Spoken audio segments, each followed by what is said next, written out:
গল্পতরু চ্যানেলে আপনাদের সাথে আছি আমি রাজ। পড়ছি এরিখ মারিয়া রেমার্কের লেখা প্রথম বিশ্বযুদ্ধ বিষয়ক একটি কালজয়ী উপন্যাস, all quiet on the western front. এই উপন্যাসটি এরিখ মারিয়া রেমার্কের কালজয়ী অ্যান্টিওয়ার একটি উপন্যাস। প্রথম বিশ্বযুদ্ধে অংশগ্রহণকারী জার্মান তরুণ সৈন্যদের উপর যুদ্ধের ভয়াবহ মানসিক ও শারীরিক প্রভাব এবং যুদ্ধের পর তাদের স্বাভাবিক জীবনে ফিরে আসার বিচ্ছিন্নতা তুলে ধরা হয়েছে। এটি ১৯২৮ সালে প্রকাশিত হয়। পরে এর উপর ভিত্তি করে একাধিক বিখ্যাত চলচ্চিত্র তৈরি হয়েছে। শুরু করছি উপন্যাস all quiet on the western front. পড়ছি এর প্রথম পর্ব। ফ্রন্ট থেকে ৫ মাইল দূরে আজ আমরা আরাম করছি। গতকাল সেখানে অন্য দল যাওয়াতে আমরা রেহাই পেয়েছি। এক পেট মাংস আর মটরশুঁটি খেয়ে আমরা এখনকার মতো নিশ্চিন্ত। বিকেলের জন্য সকলেই পুরো এক পাত্র করে খাবার খেয়ে গেছি। তাছাড়া প্রত্যেকের ভাগে সসেজ আর রুটি ডবল খোরাকও জুটে গেছে। এমনটি রোজ হলে বেশ ফুর্তিতে থাকা যায়। কপালে এমন খাওয়া বহুদিন জোটেনি। ইয়ার্ডেন আর মুলের এর উপরেও আরও ২ বাটি করে খাবার নিয়েছে। ইয়ার্ডেন নিয়েছে সে পেটুক বলে, আর মুলের ভবিষ্যতের জন্য পুঁজি করে রাখছে। এছাড়া জন পিছু ১০টা চুরুট, ২০টা সিগারেট আর দোক্তা। মন্দই বা কি? আমি কার্সিনস্কির সিগারেটের সঙ্গে আমার দোক্তা বদল করে নেওয়াতে আমার হাতে হলো ৪০টা সিগারেট। একদিনের পক্ষে এই যথেষ্ট। অবশ্য এরকম ভরপুর খোরাক যে আমাদের প্রায়ই জোটে তা নয়। প্রুশিয়ানরা অতটা দিলদারও নয়, সহজে উপরহস্ত করতে চায় না। আমাদের এই যে কপাল খুলে গেছে, এর মূলে আছে জমের ভুল। সপ্তাহ ২ আগে তখন আমরা মহড়ার ফৌজদের হয়ে বদলি খাটছি। আমাদের দিকটা বেশ ঠান্ডাই আছে। কাজেই আমাদের কোয়ার্টার মাস্টার পুরো ১৫০ জনের জন্য নিয়মিত খাবার পাঠান। বদলি খাটার শেষ দিনে ইংরেজদের অনেকগুলো কামান হঠাৎ একসঙ্গে আমাদের উপর গোলাবৃষ্টি করে ১৫০ মধ্যে উড়িয়ে দিল ৭০ জনকে। ফসকে গেলুম আমরা এই কজন। গতরাত্রে আমরা ফিরে এসে আরামে ঘুম দিয়েছি। কার্সিনস্কি ঠিকই বলে, যদি আরেকটু বেশি ঘুমোবার সময় পাওয়া যেত তাহলে লড়াই জিনিসটা মন্দ হতো না। ফ্রন্টে থাকতে আমরা ঘুমোতে পাইনি বললেই হয়। আর একটানা এক পক্ষ জাগরণ বড় সহজ কথা নয়। তখন বেলা দুপুর। আমাদের আস্তানা থেকে আমরা গুটি গুটি বেরুলাম। টিনের বর্তন হাতে রান্নাঘরের সামনে আমরা সার বেঁধে দাঁড়িয়ে আছি। রান্নার খোশবুতে জিভে জল আসছে। সবার আগে দাঁড়িয়ে আছে পেটুকের শিরোমণি আলবের্ট ক্রোপ, আমাদের মধ্যে সবচেয়ে বুদ্ধিমান। সেই আমাদের মধ্যে সবার আগে ল্যান্স কর্পোরাল হবে, এ বিষয়ে আমরা নিঃসন্দেহ। মুলের এখনও তার সঙ্গে স্কুলের বই নিয়ে ফিরছে, কারণ এখানেও সে তার পরীক্ষার কথা ভাবে। আর যখন গোলাবর্ষণ শুরু হয়, বিড়বিড় করে পদার্থবিজ্ঞানের পাঠ্যগুলো আওড়াতে থাকে। লেয়ার এখন একমুখ দাড়িগোফ রেখে মাতব্বর বনে গেছে। তারপর আমি পাওল বোয়েম। আমাদের ৪ জনেরই বয়স ১৯ বছর। স্কুলের একই শ্রেণী থেকে আমরা যুদ্ধের স্বেচ্ছাসেবকের দলে যোগ দিয়েছি। আমাদের পেছনেই আমাদের অন্য বন্ধুরা। ইয়াডেন আমাদের বয়সী।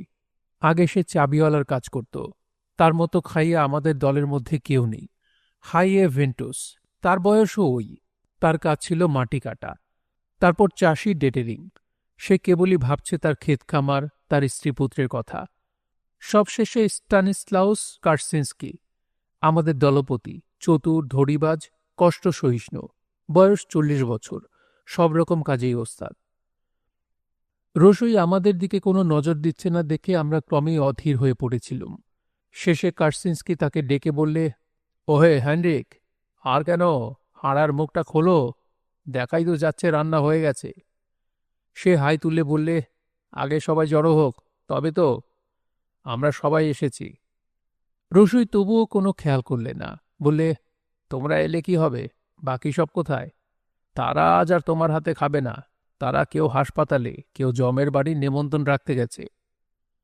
এই কথাটা কানে যেতে রসুই যেন কেমন হতভম্ব হয়ে বলে উঠল, সে কি, আমি যে ১৫০ লোকের খানা বানিয়ে রেখেছি।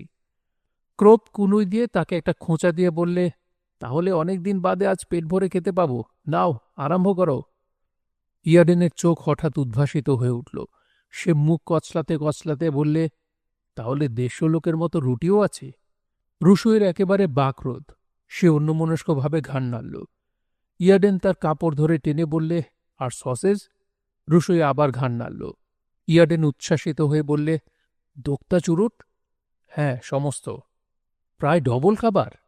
রসুই বলে উঠল, হুম, সেটি হচ্ছে না। আমরা উত্তেজিত হয়ে উঠলুম। কেন কেন? হবে না কেন রে বিটলে বুড়ো? 150 লোকের খাবার 80 জন লোককে দেওয়া যেতে পারে না। মূলের গর্জে উঠল, আচ্ছা, দেখাচ্ছি দেওয়া যেতে পারে কিনা। রসুই বললে, যাক, আঁকনিটা না হয় সবটাই দেওয়া যেতে পারে, কিন্তু বাদবাকি আমি 80 জনের মতো দেব। কার্টসিন্সকি চটে উঠল।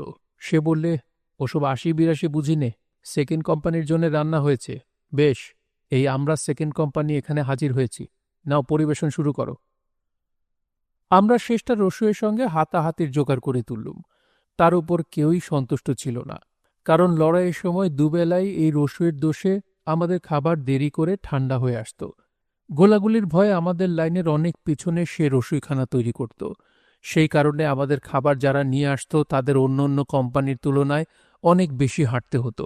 ফার্স্ট কোম্পানির রসুই এর তুলনায় অনেক ভালো, যদিও সে নিজে মোটা মানুষ, কিন্তু তার রান্নার সরঞ্জাম একেবারে ফ্রন্ট অবধি নিয়ে যেত। গোলমাল শুনতে পেয়ে আমাদের কোম্পানির কমান্ডার সেখানে এসে উপস্থিত হলেন। তিনি হাঁড়ার দিকে চেয়ে বললেন, বাহ, দিব্যি রান্না হয়েছে তো। রসুই ঘাড় নেড়ে বললে, আগে হ্যাঁ, মাংস আর চর্বি দিয়ে পাকানো হয়েছে কিনা। কামাদা আমাদের দিকে একবার চেয়ে দেখলেন। আমাদের মনের মধ্যে কি হচ্ছে তিনি জানতেন। তিনি আরও অনেক কিছুই জানতেন, কারণ এককালে তিনিও আমাদের মতো সৈনিক ছিলেন। তিনি হাঁড়ার ঢাকাটা একটু সরিয়ে একটু শুকলেন। তারপর যাবার সময় বলে গেলেন, সব খাবার বিলি করে দাও, আর আমার জন্য 1 প্লেট নিয়ে এসো। ইয়ার্ডেন আনন্দে ধেই ধেই করে রসুইয়ের চারপাশে নাচতে আরম্ভ করে দিল। রসুইয়ের মুখটা তখন যা দেখতে, এইরকম অবস্থায় সে একেবারে হাল ছেড়ে দেয়, যেন বিশেষ কিছুই হয়নি। এই ভাবটা দেখাতে গিয়ে সে নিজের ইচ্ছায় 1 পোয়া কেমিক্যাল মধু আমাদের মধ্যে বেটে দিলে। আজকের দিনটা বড় চমৎকার। ডাক এসে পৌঁছেছে। প্রত্যেকের নামে 2-3টি করে চিঠিপত্র ও কাগজ এসেছে। আমরা আমাদের আস্তানার পেছনের মাঠটায় গোল হয়ে বসে তাস খেলছিলুম। উপরে নীল আকাশ, বহুদূরে আকাশের সীমানায় হলদে রঙের অবজারভেশন বেলুন রোদে চকচক করছে, আর মাঝে মাঝে ছোট ছোট মেঘের মতো উড়োজাহাজ মারা কামানের গোলার ধোঁয়া উড়োজাহাজের পিছনে সার বেঁধে তাড়া করছে। যুদ্ধক্ষেত্রের গোলমাল যেন বহু দূরের বজ্রের গর্জনের মতো কানে আসছে। আমাদের চারদিকের মাঠে পোস্ত ফুল বাতাসের দোলায় হেলছে দুলছে। আমাদের চুল বাতাসে উঠছে। কত কি ভাবছি তার ঠিক নেই। নির্বিঘ্নে খেলা চলছে। মনে হয় এমনই ভাবে বসে সারা জীবন কাটিয়ে দিই। বাসার দিক থেকে একটা টিনের বাঁশির সুর ভেসে আসছে। কামানের গুমগুমো শব্দ থেকে তাস হাতে করে আমরা চমকে চারদিকে চেয়ে দেখছি। কেউ বলে ওঠে, আরে বাসরে, কিংবা ওহ, একেবারে পায়ের কাছে এসে পড়েছে। এক মুহূর্তের জন্যে আমরা স্তব্ধ হয়ে যাই। মুখে কিছু বলি নে, কিন্তু মনে মনে সকলেই বুঝি আমরা এখন নিশ্চিন্ত মনে বসে আছি বটে, ঠিক এইখানে একটা গোলা এসে পড়লে এখন এই মুহূর্তেই আমাদের আর কোনো চিহ্ন থাকবে না। দিকে দিকে সবই নবীন, সবই সতেজ, সুন্দর, রাঙা পোস্ত ফুল, ভালো খাবার, ভালো চুরুট এবং বসন্তের বাতাস। ক্রোব জিজ্ঞেস করলে, সম্প্রতি ক্রেমরিককে কেউ দেখতে গিয়েছিলে? আমি বললুম, সে এখন সেন্ট জোসেফ হাসপাতালে আছে। মূলের বুঝিয়ে বললে, কেমেরিকের উরুতে গুলি লেগেছিল, বেশ রীতিমতো জখম হয়েছে। আমরা ঠিক করলুম বিকেলবেলা গিয়ে তাকে দেখে আসব। ক্রোপ একটা চিঠি বার করে বললে, কান্টোরেক আমাদের সকলকে তার শুভেচ্ছা জানিয়েছেন। আমরা হেসে উঠলুম। মূলের তার সিগারেট ছুঁড়ে ফেলে দিয়ে বললে, সে যদি এখানে থাকতো বেশ হতো। কান্টোরেক ব্যক্তিটি ছিলেন আমাদের স্কুলের মাস্টার। বেটে খাটো চটপটে মানুষ, মুখখানা ছুঁচোর মতো। ড্রিল করবার সময় কান্টোরেক আমাদের লম্বা লম্বা লেকচার দিতেন, এবং শেষ পর্যন্ত তাঁরই বক্তৃতার ফলে আমাদের সমস্ত ক্লাস ডিস্ট্রিক্ট কমান্ড্যান্টের কাছে যুদ্ধে স্বেচ্ছাসেবক সৈনিক হবার জন্য নাম লিখিয়েছিল। আমি এখনও তাকে দেখতে পাচ্ছি, চশমাজোড়া চকচক করছে, ডেস্কের পিছনে দাঁড়িয়ে আমার দিকে দৃষ্টি নিবন্ধ করে বলছেন, কমরেডরা, তোমরা কি যুদ্ধে যোগ দেবে না? এইসব মাস্টারদের ভাবভঙ্গি দেখে মনে হয় যেন তারা সব সময়ই তাদের কোটের পকেটের মধ্যে নানা রকম মনের ভাব বহন করে বেড়ান। যখনই যেটা দরকার হয় পকেট থেকে সেটা বার করেন। কিন্তু তখন আমরা এতটা ভাবিনি। ইউসেফ বেম নামে আমাদের মধ্যে একজন ছিল, যে আমাদের দলে আসতে ভারী ইতস্তত করেছিল, কিন্তু একঘেয়ে হয়ে যাবার ভয়ে শেষটা সেও যুদ্ধের খাতায় নাম লেখালে। যদিও আমরা মুখে প্রকাশ করিনি, তবু এটা ঠিক যে তার মতো আমাদের অধিকাংশেরই মনে ভয় ছিল। কিন্তু তখনকার দিনে প্রত্যেকের বাপ মা পর্যন্ত নিজের ছেলেকে ভীরু বলে লজ্জা দেবার জন্যে সদা সর্বদা প্রস্তুত থাকতেন। সুতরাং বাধ্য হয়ে সকলকেই যুদ্ধে যেতে হয়েছিল। কি জন্যে যে আমাদের যেতে হচ্ছে এবং গিয়ে কি করতে হবে এই সম্বন্ধে খুব কম লোকেরই বেশ স্পষ্ট ধারণা ছিল। সবাই জানত যে এটা একটা দুর্দৃষ্ট, এর হাত থেকে এড়িয়ে যাবার উপায় নেই।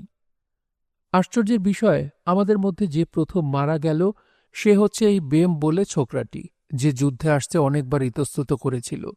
একটা আক্রমণের সময় সে চোখে আঘাত পায়, মরে গেছে ভেবে আমরাই তাকে ফেলে আসি। তাকে সঙ্গে আনতে পারিনি, কারণ আমাদের ছত্রভঙ্গ হয়ে ফিরে আসতে হয়েছিল। বিকেলবেলা হঠাৎ আমরা তার গলা শুনতে পেলুম এবং দেখলুম মাঠের উপর দিয়ে হামাগুড়ি দিয়ে সে আমাদের দিকে আসছে। সে মরেনি, অজ্ঞান হয়ে গিয়েছিল মাত্র। একে চোখে অন্ধ, তার উপর যন্ত্রণায় পাগল প্রায়, সুতরাং আড়ালে আড়ালে নিজেকে বাঁচিয়ে আসা তার পক্ষে অসম্ভব হয়ে পড়েছিল। আমরা কেউ গিয়ে তাকে নিরাপদ স্থানে টেনে আনবার আগেই বিপক্ষের গুলি তাকে শেষ করে দিলে। কান্টোরেককে এর জন্য আমরা দোষ দিতে পারি নে, কারণ প্রত্যেকটি মানুষকে যদি তার কাজকর্মের জন্য দায়ী করে বিচার করতে হয়, তাহলে পৃথিবী কোথায় থাকে? পৃথিবীতে ওইরকম হাজার হাজার কান্টোরেক আছে। তাদের সবাই জানে যে ঠিক পথ একটি মাত্র আছে, এবং সে হচ্ছে তাদের নির্দিষ্ট পথ। সেই জন্যেই এই সর্বনাশের পথে তারা আমাদের এরকম ভুলিয়ে নামাতে পেরেছে। 18-19 বছরের বালক আমরা আমাদের পরিণতির পথে, কর্তব্যের পথে, ভবিষ্যৎ জীবনের পথে এরকম লোকেরাই হয় পথপ্রদর্শক। আমরা প্রায় এদের নিয়ে ঠাট্টা তামাশা করি, অথচ মনে মনে এদের উপরে আমাদের আস্থা থাকে। কিন্তু যেদিন প্রথম মৃত্যুর ছবি আমাদের চোখের সামনে এসে দাঁড়াল, সেই দিনই এই বিশ্বাস চুরমার হয়ে গেল। আমাদের মেনে নিতে হল যে তাঁদের আমলের পুরনো মানুষদের চেয়ে আমাদের আমলের আজকের মানুষকেই বেশি বিশ্বাস করতে হবে। তারা আমাদের চেয়ে বড় কেবল বাকচাতুর্যে এবং ধূর্ততায়। প্রথম গোলাবর্ষণেই আমাদের ভুল ধরা পড়ল। মানব জগতের যে চিত্র তাঁরা আমাদের এঁকে দেখিয়েছিলেন তা এক মুহূর্তে গুঁড়িয়ে ধুলো হয়ে গেল। তাঁরা যতক্ষণ বক্তৃতা দিচ্ছেন, কলম চালাচ্ছেন, আমরা চোখের সামনে মানুষকে মরতে দেখছি। তারা দেখাচ্ছেন দেশের প্রতি কর্তব্যই সকলের চেয়ে বড় জিনিস। আমরা তার আগেই শিখেছি মৃত্যু যন্ত্রণা কি ভীষণ। এসব সত্ত্বেও আমরা রণক্ষেত্র ত্যাগ করিনি, আমরা ভীরুতা দেখাইনি। তারা দেশটাকে যতটা ভালোবাসেন আমরাও বাসি। আমরা সাহস করে প্রত্যেক কাজেই যোগ দিয়েছি। সঙ্গে সত্য মিথ্যার প্রভেদ আমাদের চোখে পড়েছে। আমাদের হঠাৎ চোখ খুলে গেছে। আমরা স্পষ্ট দেখছি এ জগৎ তাঁদের নয়, আমাদের। হঠাৎ আমরা ভয়ঙ্কর রকম নিঃসঙ্গ হয়ে পড়েছি। এই নিঃসঙ্গতার মধ্য দিয়েই আমাদের চলতে হবে। কেমেরিককে দেখতে যাবার আগে আমরা তার জিনিসপত্র বেঁধে নিলুম। দেশে ফেরার সময় এগুলো তার দরকার লাগবে। হাসপাতালে বেজায় হুড়ুমুড়ি লেগেছে। কার্বলিক ইথার আর ঘামের গন্ধে চতুর্দিক পরিপূর্ণ। বাসায় এটা আমাদের অনেকেরই অভ্যাস হয়ে গেছে, কিন্তু এখানে যেন দম বন্ধ হয়ে আসতে চায়। আমরা কেমেরিকের খোঁজ নিলুম। একটা প্রকাণ্ড ঘর এসে শুয়েছিল। আমরা যেতে সে অত্যন্ত ক্ষীণভাবে আনন্দ প্রকাশ করলে। যখন সে অজ্ঞান হয়ে পড়েছিল, কে তার ঘড়িটি চুরি করে নিয়েছে। মূলের ঘাড় নেড়ে বললে, তোমায় আমি বারবারই বলতুম অমন দামি ঘড়িটা সঙ্গে নিয়ে বেরিও না। মূলের একটা অসভ্য হাতা। তার উচিত ছিল চুপ করে থাকা, কারণ বেশ বোঝা যায় কেমেরিকের এই শেষ সজ্জা। তার ঘড়ি ফিরে পাওয়া যাক না যাক তার পক্ষে একই কথা। বড়জোর কেউ তার বাড়িতে ঘড়িটা ফেরত পাঠিয়ে দিতে পারে। ক্রোব বললে, কেমন আছো কেমেরিক? কেমেরিক মাথাটা নিচু করে বললে, মন্দ নয়, তবে পায়ে এমন ভীষণ একটা ব্যথা হয়েছে। আমরা তার পা ঢাকা চাদরটার দিকে তাকালুম। তার পাটা একটা তারের ঢাকার তলায় রাখা ছিল। একটু আগে বাইরে আটদালি আমাদের জানিয়েছে যে কেমেরিকের পা কেটে বাদ দেওয়া হয়েছে। কেমেরিক এখনও সে কথা জানে না। মূলের এই কথাটা কেমেরিককে বলতে যাচ্ছিল। আমি তার পায়ে এক লাথি মেরে তাকে থামিয়ে দিলুম। কেমেরিকের রক্তহীন ফ্যাকাশে মুখের উপর যন্ত্রণার রেখা গভীরভাবে দাগ টেনেছে। সেখানে জীবনের যেন কোথাও চিহ্ন নেই। ভিতরে ভিতরে মৃত্যু তার কাজ শুরু করেছে। তার চোখের মধ্যে স্পষ্ট তার ছাপ পাওয়া যায়। এই ক্যামেরিকই কিছুদিন আগে আমাদের সঙ্গে একসঙ্গে বসে ঘোড়ার মাংস রোস্ট করেছে, শেল হোলের মধ্যে বসে গল্প করেছে। আমাদের সামনেই এখনো সে রয়েছে, কিন্তু সে যেন থেকেও নেই। একটা ঝাপসা পর্দার ভিতর দিয়ে তাকে আমরা দেখছি, তার গলার স্বর শুনছি। যখন আমরা যুদ্ধের জন্য যাত্রা করেছিলাম তখনকার কথা মনে পড়ল। ক্যামেরিকের সঙ্গে তার মা স্টেশন অবধি এসেছিলেন। অনবরত কেঁদে কেঁদে তার চোখ মুখ ফুলে উঠেছিল। তিনি কিছুতেই শান্ত হচ্ছিলেন না বলে ক্যামেরিক তাকে নিয়ে বিব্রত হয়ে পড়েছিল। তিনি হঠাৎ আমাকে দেখতে পেয়ে আমার হাত ধরে বললেন, তুমি ক্যামেরিককে একটু দেখে শুনে রেখো। সত্যি, ক্যামেরিক দেখতে ছিল শিশুর মতো কোমল। 4 সপ্তাহ ধরে সৈনিকের মোট বাওয়ার কষ্টে তার ক্ষীণ দেহ যেন ভেঙে পড়েছিল। কিন্তু তাই বলে কি যুদ্ধক্ষেত্রে কেউ কারোর তদবির করতে পারে, না দেখাশোনা করতে পারে? ক্রোপ বললে, তুমি শিগগিরই দেশে যেতে পাবে। অন্তত 3-4 মাস তো তোমার ছুটি। ক্যামেরিক ঘাড় নাড়লে। ওর রক্তহীন হাত দুটোর দিকে তাকানো যায় না, যেন মোমের মতো সাদা, নির্জীব। নখগুলোর মধ্যে ট্রেঞ্চের নীল রঙের মাটি ঢুকে গেছে, যেন বিষ বলে মনে হয়। মূলের ঝুঁকে পড়ে বললে, ক্যামেরিক, আমরা তোমার জিনিসপত্র নিয়ে এসেছি। ক্যামেরিক ইঙ্গিত করে বিছানার তলায় রেখে দিতে বললে। তারপর সে আবার সেই ঘড়ির কথা তুললে। ওকে শান্ত করাই মুশকিল। মূলের একজোড়া বুট জুতো হাতে করে ঘরে ঢুকল। নরম হলদে চামড়ার ইংলিশ বুট। সে তার ময়লা ছেঁড়া জুতোর সঙ্গে ওটাকে দেখলে। তারপর একগাল হেসে বললে, এই বুট জুতো কি তুমি নিয়ে যাবে ক্যামেরিক? আমাদের 3 জনের প্রত্যেকেরই মাথায় ঠিক একই কথা এলো। যদিও বা সে সেরে ওঠে, সে এক পাটি মাত্র বুট ব্যবহার করতে পারবে। ও জুতো জোড়া ওর কোনোই কাজে লাগবে না।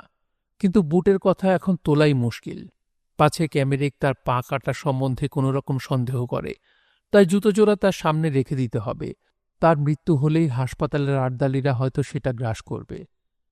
মূলের বললে, তুমি কি জুতোটা আমাদের দিয়ে যাবে না? ক্যামেরিকের ইচ্ছে তা নয়, ওটা তার অনেক শখের জিনিস। মূলের আবার বললে, বেশ তো, বদলা বদলি করে নেওয়া যেতে পারে। এখানে থাকলে জিনিসটা বরং কাজে লাগবে। তবুও ক্যামেরিককে নড়ানো গেল না। মূলের পায়ে জোর একটা লাথি কষালুম। নিতান্ত অনিচ্ছায় মূলের আস্তে আস্তে বুট জুতো খাটের তলায় রেখে দিলে। আর কিছুক্ষণ গল্প করে আমরা বিদায় নিলুম। আমি বলে গেলুম কাল সকালে আবার আসব। মূলের বললে সেও আসবে। তার মাথায় তখনও সেই লেজ বাঁধা জুতোর কথা ঘুরছে। ঠিক সময়টিতে সে হাজির থাকতে চায়। ক্যামেরিকের জ্বরভাব হয়েছিল। মাঝে মাঝে সে গঁিয়ে উঠছিল। যাবার সময় আমরা একজন আর্দালিকে ডেকে বললুম ক্যামেরিককে 1 ডোজ মারফিয়া দিতে। আর্দালি বললে, সকলকে যদি 1 ডোজ করে মারফিয়া দিতে হয় তাহলে বালতি বালতি মারফিয়া আমদানি করতে হয়। ক্রোপ চটে গিয়ে বললে, তোমরা খালি সর্দারের সেবা করতেই আছো। আমি তাকে তাড়াতাড়ি থামিয়ে দিয়ে আর্দালির হাতে একটা সিগারেট দিলুম। সে নিলে। আমি আরও 2টো তার হাতে গুজে দিয়ে বললুম, একটু দয়া করো ভাই। সে বললে, আচ্ছা বেশ। ক্রোপ আর্দালিকেই বিশ্বাস করতে পারলে না। সে তার পিছনে পিছনে গেল। আমরা বাইরে অপেক্ষা করতে লাগলুম। মূলের আবার সেই বুট জুতোর কথা তুললে। আহ, আমার পায়ে ওটা চমৎকার ফিট করত। আমার নিজের এই জুতোটা কেবল ফোসকা পড়ে। আচ্ছা, তোমাদের কি মনে হয় কাল সকালে আমাদের ড্রিল হওয়া পর্যন্ত ও বাঁচবে? যদি রাত্রেই মারা যায়, জুতোটার শেষটা বেহাত হয়ে। ক্রোপ ফিরে এলো। আমরা বাসায় ফিরে চললুম। কাল ক্যামেরিকের মাকে কি করে লিখব তাই ভাবছি। আমার হাত পা কনকন করছে। একটু রম খেতে পারলে হতো। মূলের 1 মুঠো ঘাস তুলে দাঁতে করে চিবোতে আরম্ভ করে দিল। আমরা অনেকক্ষণ ধরেই হাঁটছি। মূলের ক্রোপকে জিজ্ঞেস করলে, কান্টোরেক মাস্টারমশাই তোমায় কি লিখেছেন? সে হেসে বললে, আমরা সব লোহায় পেটা ছোকরা। আমরা 3 জনে হেসে উঠলুম। হ্যাঁ, এই হাজার হাজার কান্টোরেক এইভাবেই আমাদের দেখে, লোহায় পেটা ছোকরা। ছোকরা বটে, আমাদের মধ্যে কারো বয়স 20-র বেশি নয়। কিন্তু আমরা আর ছোকরা নেই। তারুণ্য যেটুকু আমাদের ছিল সে অনেক কাল হলো চলে গেছে। আমরা অকালে বৃদ্ধ হয়ে পড়েছি। এখন মনে করলে অবাক হই যে আমার বাড়িতে আমার দেরাজের ভিতর একগোছা কবিতা আর সাউল নামে একটা নাটকের আরম্ভটা এখনো পড়ে আছে। কত সন্ধ্যা তাদের নিয়ে আমার কেটে গেছে। আমাদের অনেকেই এইরকম কবিতা লিখে। কিন্তু এখন জিনিসটা এমন অবাস্তব বলে মনে হয় যে ঠিক ধারণা করতে পারিনি। যেদিন থেকে আমরা এখানে এসেছি সেই দিন থেকে আমাদের আগেকার দিনগুলোর সঙ্গে সম্বন্ধ কেটে গেছে।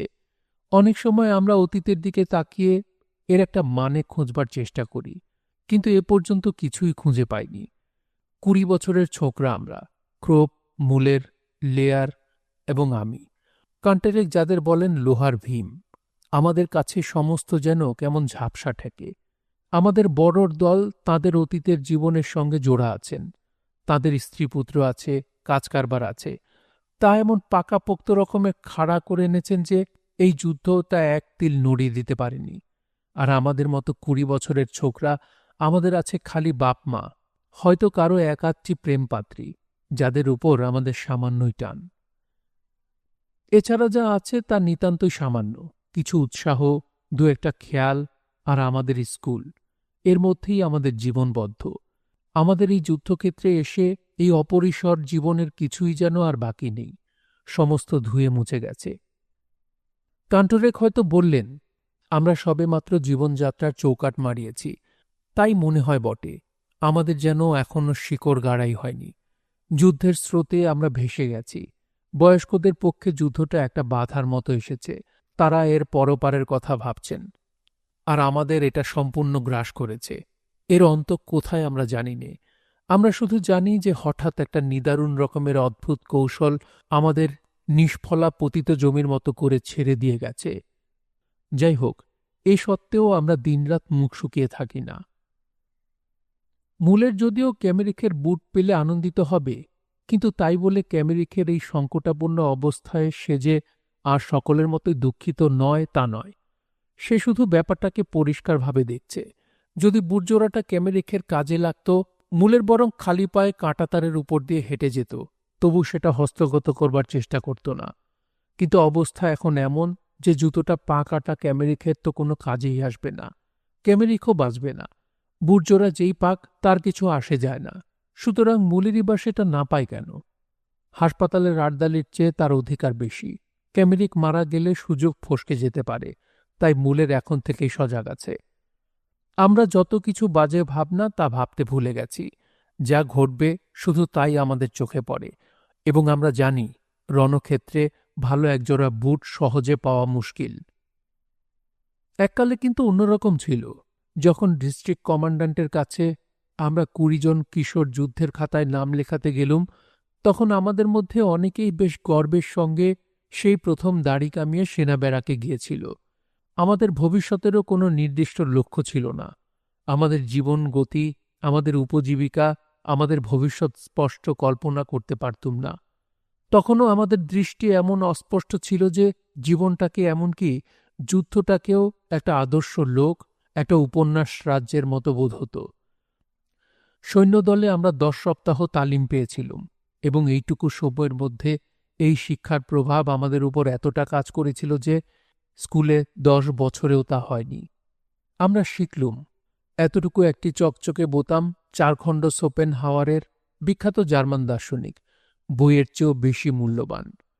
প্রথমটা আশ্চর্য হয়ে, তারপর বিরক্ত হয়ে, এবং শেষে উদাসীনভাবে মেনে নিলুম যে মন না থাকলেও চলে, কিন্তু বুট বুরুষ না হলে চলা মুশকিল। বুদ্ধির চেয়ে বাঁধা নিয়ম এবং স্বাধীনতার চেয়ে ড্রিল শিক্ষার বেশি প্রয়োজন।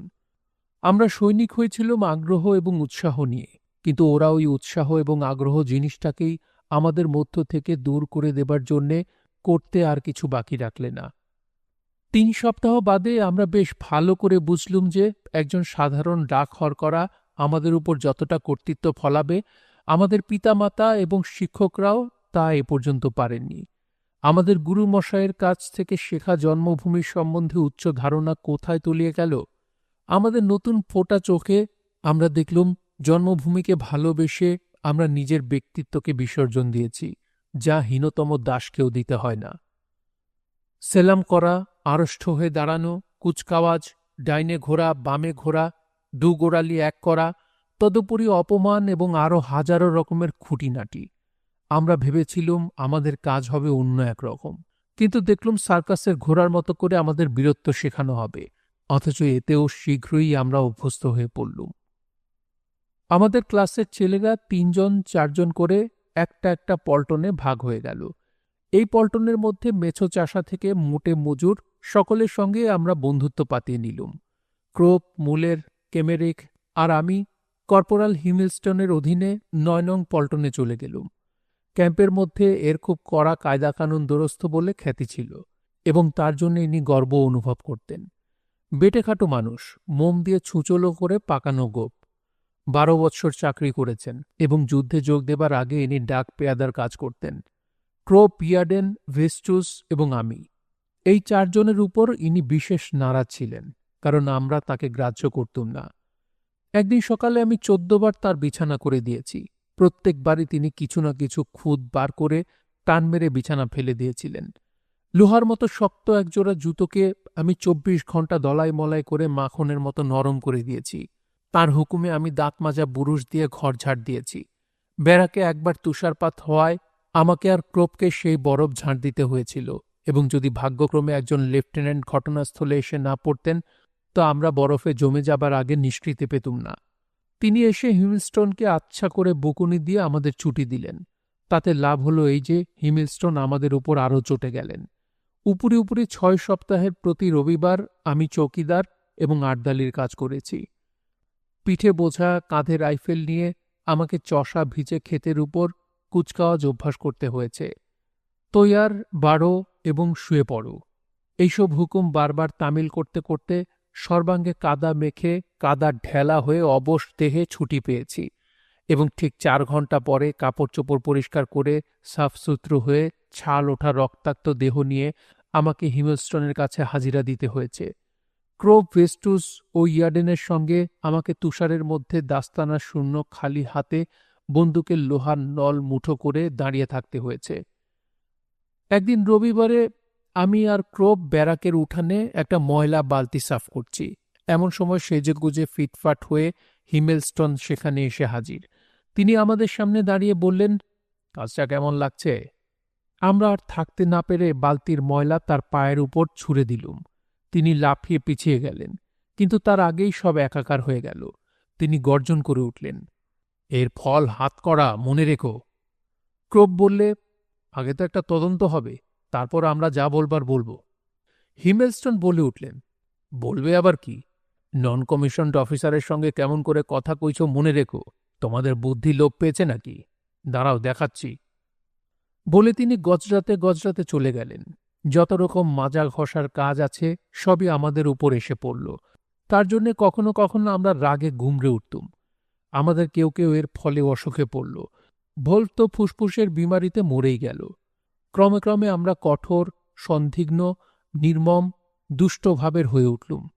তা আমাদের পক্ষে ভালোই হল, কারণ এসব গুণ আমাদের মধ্যে একেবারেই ছিল না।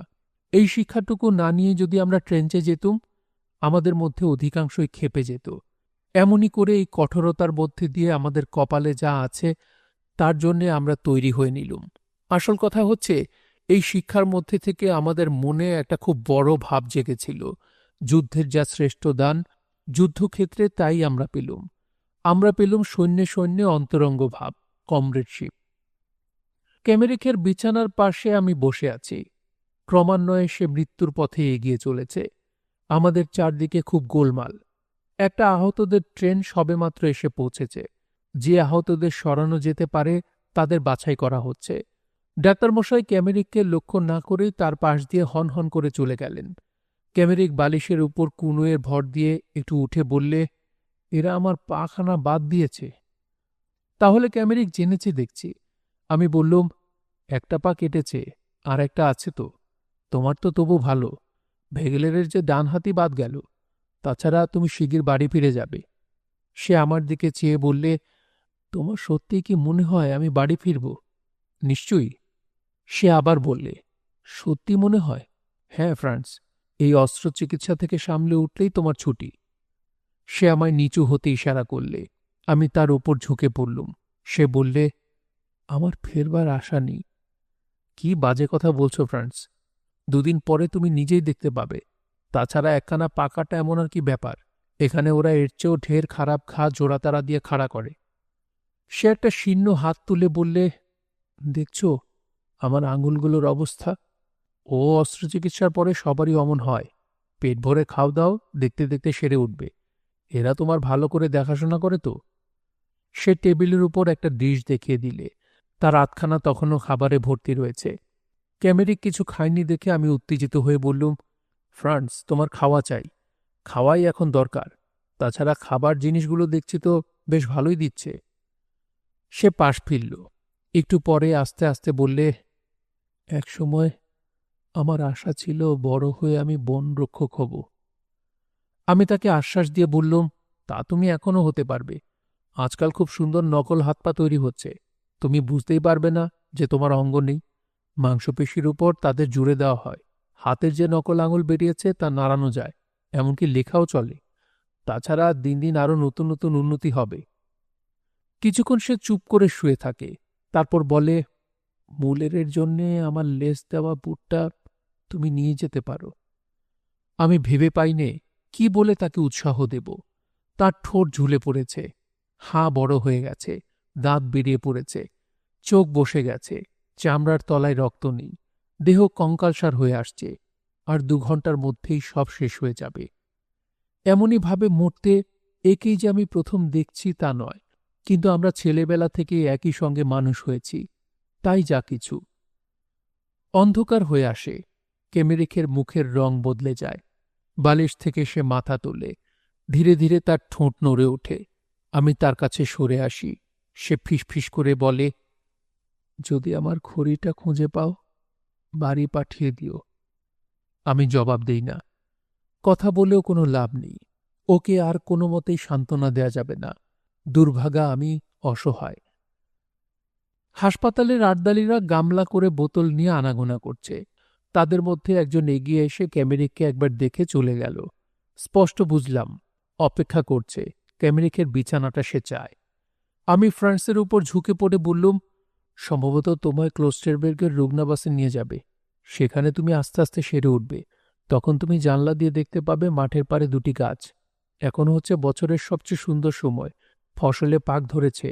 সন্ধ্যার সময় রোদ পড়ে মাঠগুলোকে মনে হবে যেন নানা রঙের ঝিনুক মোড়া হয়ে গেছে। আর দেখতে পাবে সেই ক্লোস্টেরবের্গের সরু গলি, দুধারে পপলারের সার, সেই যেখানে আমরা মাছ ধরতুম। তুমি চাও তো একটা কাঁচের টবে মাছ পুষতে পারবে। তুমি নিজের ইচ্ছেই বেড়াতেও যেতে পারবে। ইচ্ছে হয়তো পিয়ানো বাজাতে পারবে। তার অন্ধকার লেপা মুখের দিকে আমি ঝুঁকে পড়ি। ও তখনও ধীরে ধীরে নিঃশ্বাস ফেলছে। চোখের জলে দুগাল ভিজে গেছে, কাঁদছে। আহ, বোকার মতো যা তা বকে দেখো আমি কি কাণ্ড বাঁধিয়ে বসলুম। আমি হাত দিয়ে তার গলা জড়িয়ে তার মুখের উপর মুখ রেখে বলি, ফ্রান্স, তুমি এখনো ঘুমো না কেন?